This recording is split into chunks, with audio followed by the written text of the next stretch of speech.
ध्यान साधना।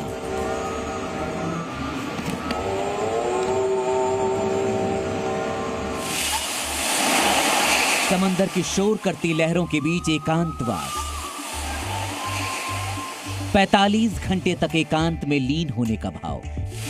ये दिव्यता, ये भव्यता लहरों के बीच इस चट्टान पर 132 साल बाद फिर से प्रफुल्लित हुई है। एक तरफ अंतिम चरण के चुनाव का गहन शोर है, तो दूसरी तरफ विवेकानंद रॉक की इस दिव्य चट्टान के ध्यान मंडपम में शांति का जोर है। यहां का एकांत प्रधानमंत्री नरेंद्र मोदी की मौन साधना का साक्षी है, और साक्षी है वो दिव्यतम अनुभूति जो लहरों के बीच यहां पसरी हुई है। 30 मई की शाम को 6:45 पर शुरू हुई ये साधना कल यानी 7वें चरण के चुनाव के बीच दोपहर बाद करीब 45 घंटों के उपरांत समाप्त हो जाएगी। इस कड़ी साधना में प्रधानमंत्री की दिनचर्या क्या होगी, ये समझने से पहले आपको बताते हैं कि आज सुबह भगवान भास्कर के उदय होने के उपरांत प्रधानमंत्री ने उगते सूर्य की पूजा की, उस भाव की पूजा की जिसके आगे सारी दुनिया नतमस्तक होती है। किसी योगी की भांति प्रधानमंत्री ने जप के साथ तप की उस साधना में खुद को झोंक दिया है, जिसमें समर्पण और त्याग का ही भाव होता है।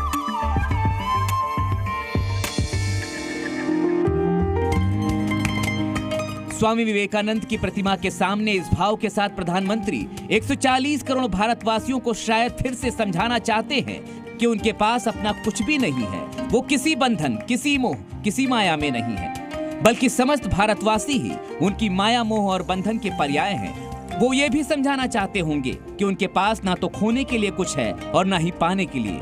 और वो जो कहते आए हैं कि राष्ट्र ही उनका परिवार है और उसी परिवार के लिए वो हैं, बिल्कुल उस साधु की तरह जो सिर्फ जन कल्याण और राष्ट्र कल्याण की धुन में मगन रहता है।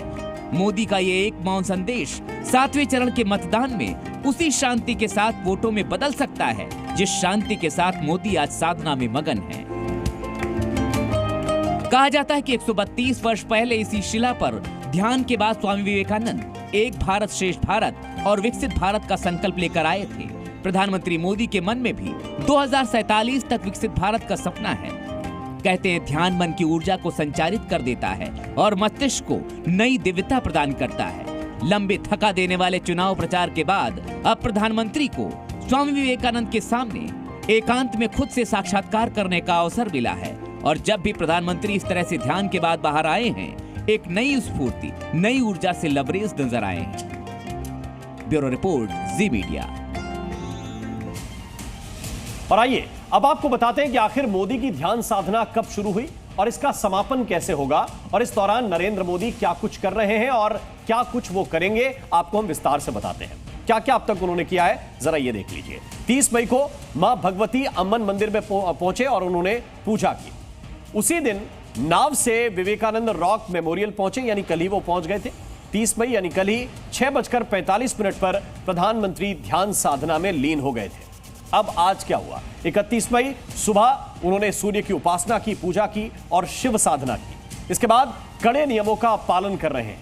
उनका जो ये पूरा कार्यक्रम है, ये ध्यान मंडपम परिसर तक ही सीमित है।